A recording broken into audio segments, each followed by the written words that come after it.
And we look like we are live. Welcome today. It's not happy hump day. I was going to say happy hump day. I'm a couple of days behind. It's Elisa James, holistic voice and presentation coach. And today I have a very special guest for our experts interview. I am so excited because I wanted to work with this lovely lady for a long time. We worked together in our Sassy Mastermind a couple of years ago in the States when I was living there.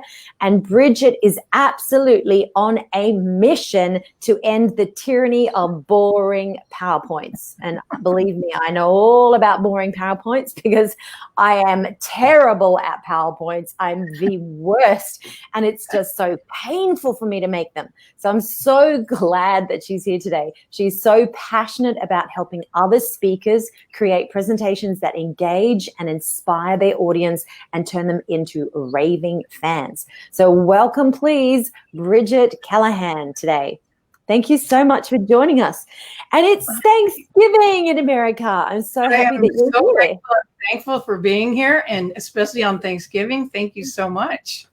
You're very, very welcome. It's going to be exciting. Now, what tech people, non-tech people like me, how did you even start? Let's just start there. How did you start getting into this? Do you have a brain that's really good with technology or design, or what's your background? Well, I always knew I wanted to be an artist, even as a little kid. But I remember my stepfather saying, "You'll never make money as an artist." And I was committed to proving him wrong. So I went to college. I got a degree in fine art, but right out of college, I got a job helping an art director as a graphic designer. So I learned the commercial art. So I've been doing that all my life. In fact, I have my own graphic design studio for the last 21 years. Oh. And my second job out of college was working for a multimedia company down in San Diego.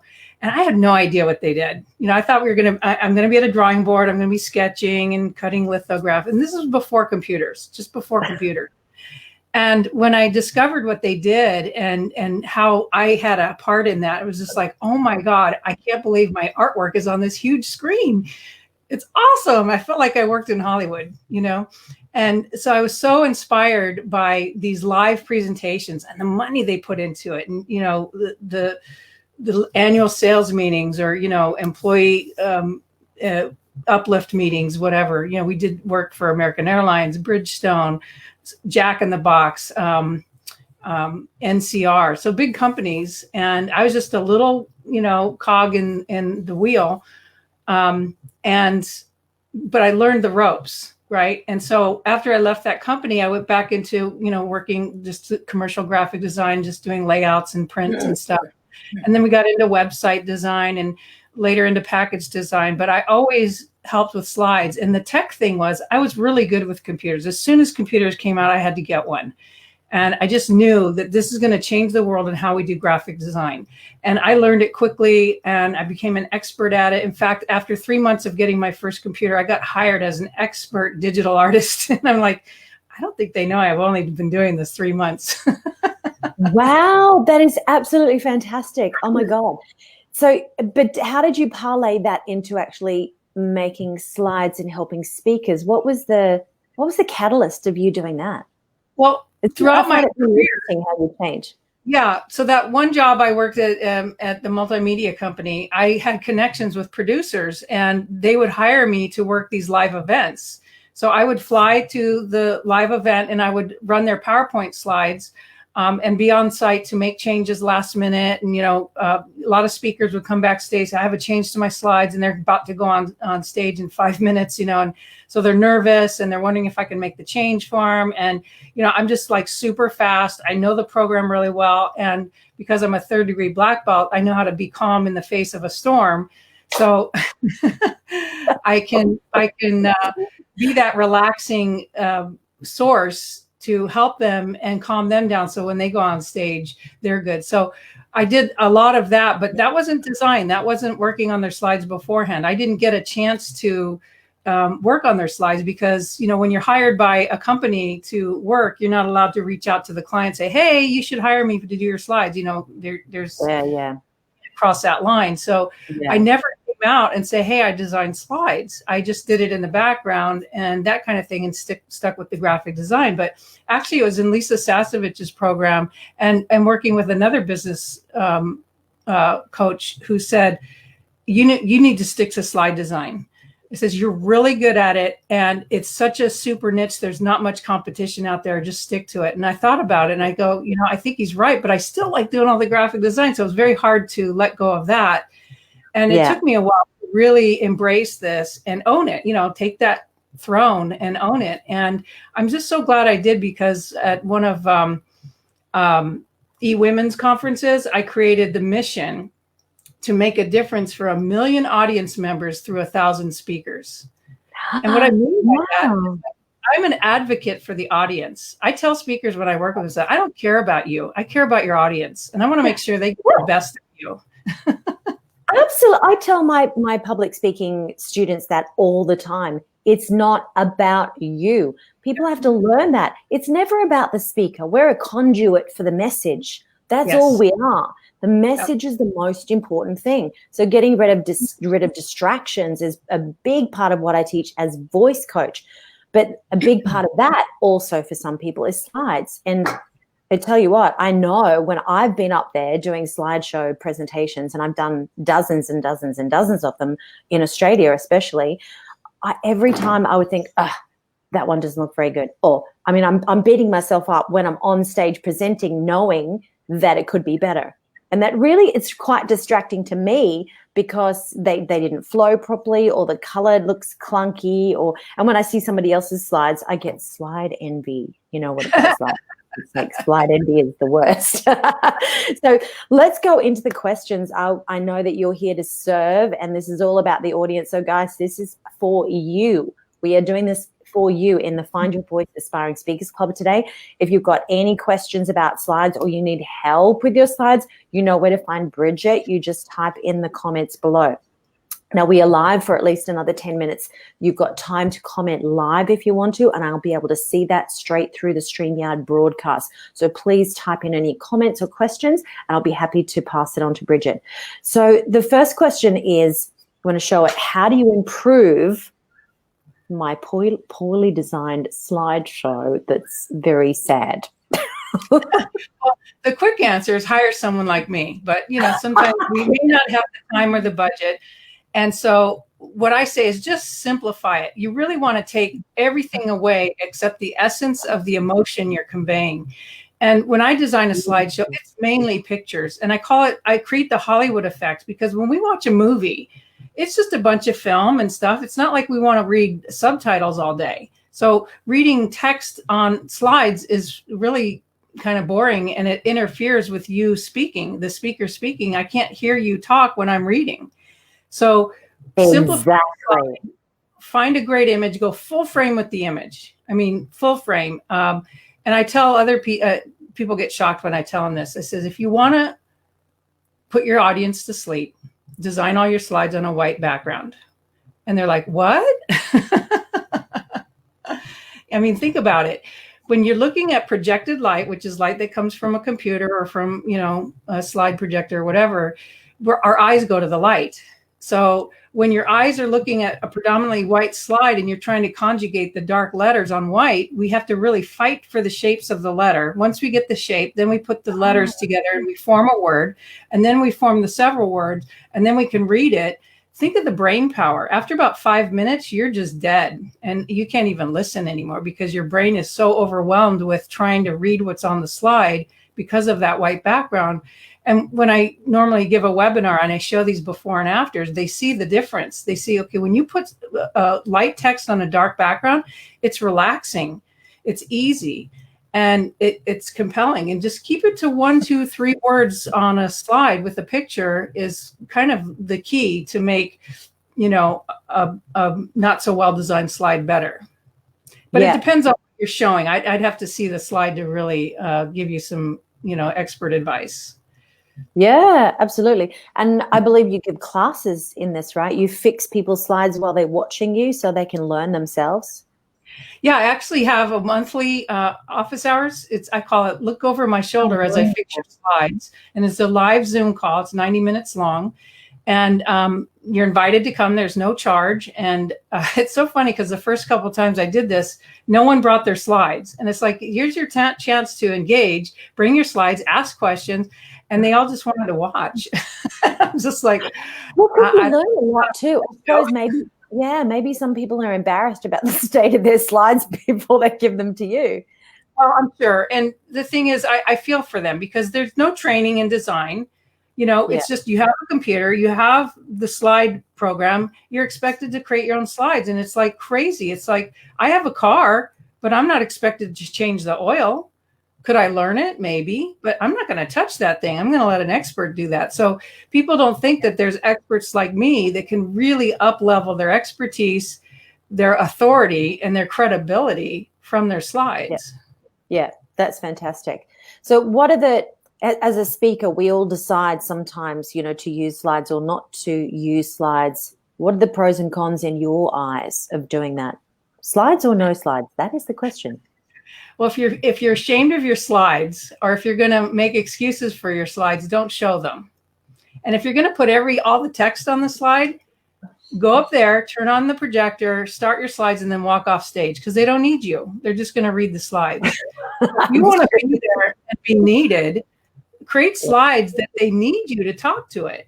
It's like when I look at a slide deck and I look at the outline, like the thumbnail view, and I have no idea what they're talking about. I get excited because I want to hear what they have to say about this. I have no idea what they're talking about. Yeah, exactly. I was working with one of my clients yesterday with this exact thing. She had so many words down there, and I've done this too. I've made the same mistake. When you're reading your slide in the moment, you've got so much going on with the presentation, whether it's on Zoom or live. There's lots of distractions. There's lots of people. There's lots of questions and noise and things like that. The last thing you want to do is sit there and read. And if you get it wrong, if you're nervous, then they're reading something, you're reading something that's slightly different, and then nobody's getting anything. It's just all too much. So you're right. If you have a really compelling picture that tells a story with an emotion, like a thumbnail or a cover of a book, there's usually a compelling picture and maybe one line of text, and that's it. And then it gives you some sort of emotion. That's beautiful to be able to talk to that. Then you as the speaker become the shining light of that presentation instead of people glued to the slideshow and you hiding behind a lectern. Yeah, your slides are your partner on stage. You're not supposed to hide behind them, and they're not supposed to overshadow you. They're your partner on stage. They're bigger than you, right? So you want to put some thought to it. And when you put thought to it, the audience knows that, and they really appreciate that, and they respect you for it. Right. Yeah, that's really well said. Thank you. So what are your 3 tips into turning your audience into raving fans from your brilliant looking slideshow? Keep it simple. Mm-hmm. Keep it engaging.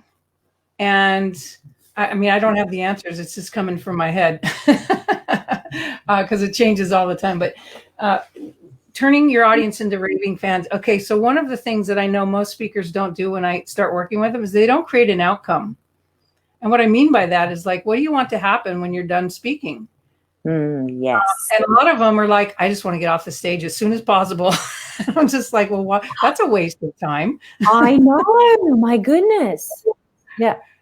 And so they don't even know how to create it. And I help them. I said, well, do you want a line of people at the edge of the stage when you walk off, they have questions? Oh, that would be cool. Or do you want them to rush to the back of the room and buy your product if you're selling it? Yeah. Well, that would be cool too. But they don't create that outcome. So one of the things to create raving fans is create that outcome and then create your talk to move to that outcome. Does that make sense? Exactly. Yeah, that's reverse engineering your talk. Yeah. Yes, which is what we've been taught. We have a couple of questions from Facebook users here that doesn't say the names, but this is the very first question on the live cast inside Find Your Voice Aspiring Speakers Club. How many words on a PowerPoint, or should you just use a big ass image? My favorite is a big ass image and maybe a couple of words. Like it could be integrity, the word integrity. You're speaking about integrity. Or one image I was thinking of is own your writing. You know, I was a book writer. And it was like, own your writing. And it was a picture of this woman embracing this figure that's that's all made of text, but it's the shape of a man. And she's hugging him like she's owning her writing or embracing her writing. So really, it's just those 3 words, embrace your writing or something like that. And then you can speak more to it. Like if you had a bunch of bullets, just speak to those bullets. You can have them in the notes if you want, or what I say is really string stories together. You know, if you create a story for each little slide that you're talking to, and then the slide comes up, you'll know what story to talk about. That's right. That's brilliant. So it's not about words, is it? It's about compelling picture and 1 or 2 lines of text, or maybe a word, as you said, and then you just go and on this slide, you know, as a speaker, you tell this story because it's this slide. That's how I learned my own webinars. Yeah, I wouldn't even say 2 lines of text. I'd say 5 words or less. Now, in some cases, you might have 7 in there. Yeah, and you know, if you had a series of bullets that you wanted to talk about, do 1 slide per bullet. That's a good tip. 1 slide per bullet. That's brilliant. Yeah.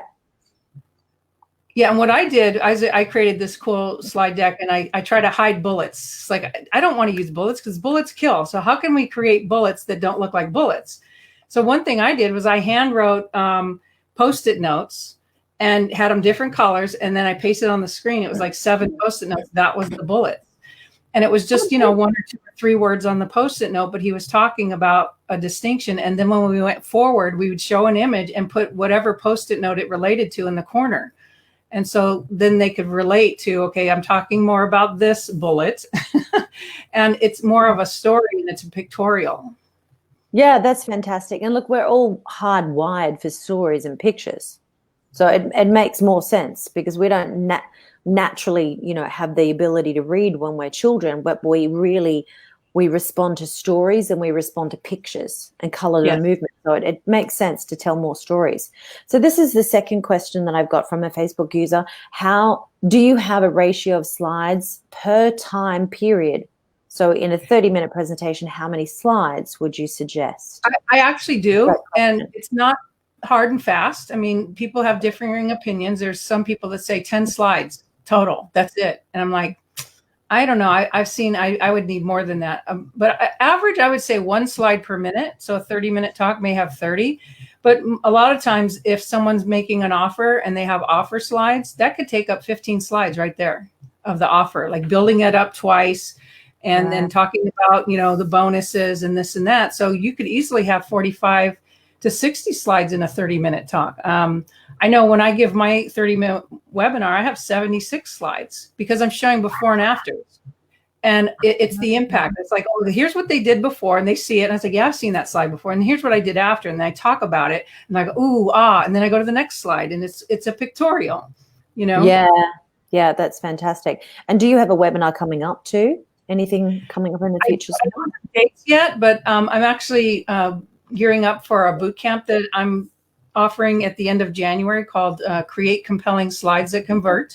And it's going to be January 29th and 30th. And it's 5 sessions. It's very intensive. It's a boot camp. So you're going to basically create your slides in 2 days. Okay. So if we're going to dig down deep, and we're going to spend 3 sessions on a Friday and 2 sessions on a Saturday, 90 minutes each session with probably an hour in between each. So you really want to clear the decks, work on your slides that day because there will be homework. And then I'm going to offer an office hours a week later during the middle of that next week to say, okay, what questions do you have?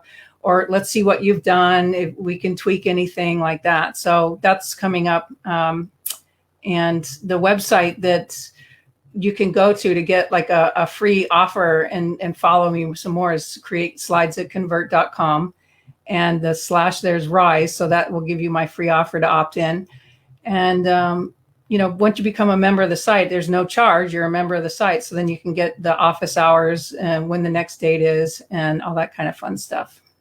Yeah, that's fantastic. So the giveaway that you've got is Rise Above the Rest, the top 5 secrets to create compelling slides that engage.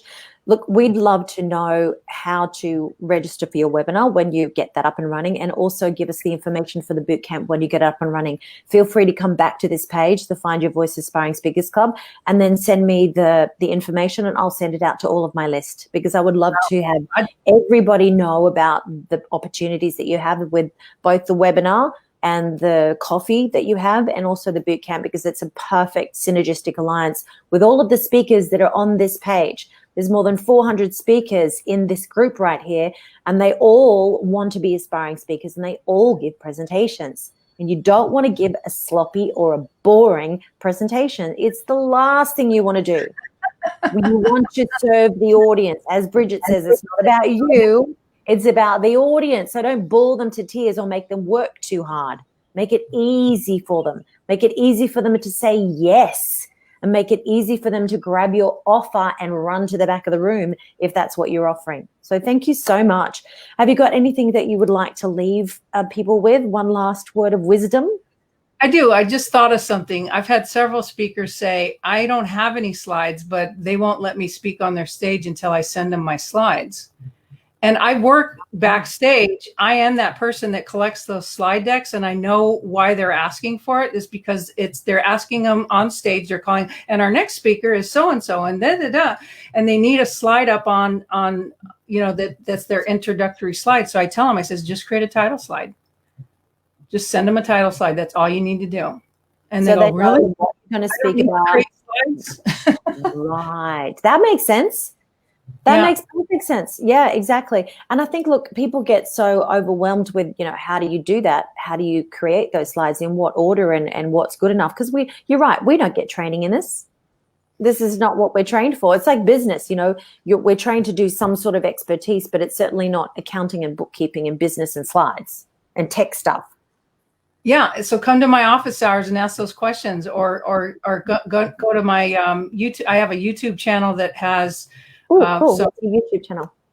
Let me get that for you. What's the name of it? I'll just type it in the banner. I think it's just Brigette Callahan, Brigeette, yep. Callahan, Callahan. And then if you search on that in YouTube, you'll find it. Right. I'm just putting that in the chat now. So I'm going to add that banner. This is where you find Brigette. Sorry for the non-B. Sorry about that. My bad. That's where you're going to find Brigette if you're looking for her. But I will let everybody know how to find Brigette and make sure that you can connect with her before she does the next webinar. And if you have any questions, make sure that, as usual, after this live cast, if you're watching the replay, put #replay and put the questions from Brigette in the comments and tag Brigette or tag me, because she's in the group as well.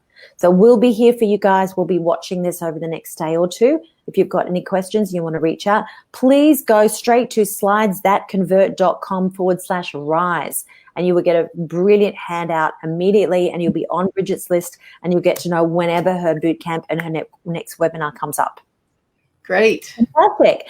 Happy Thanksgiving, and we are so grateful for you to be here. So thank you. We're very thankful for you to be here today. Oh, thank you very much. Now it's time to go eat turkey. Yay! Thank you so much, Brigette. It was lovely to see you again. Oh, yes, you too. Thank you. Bye.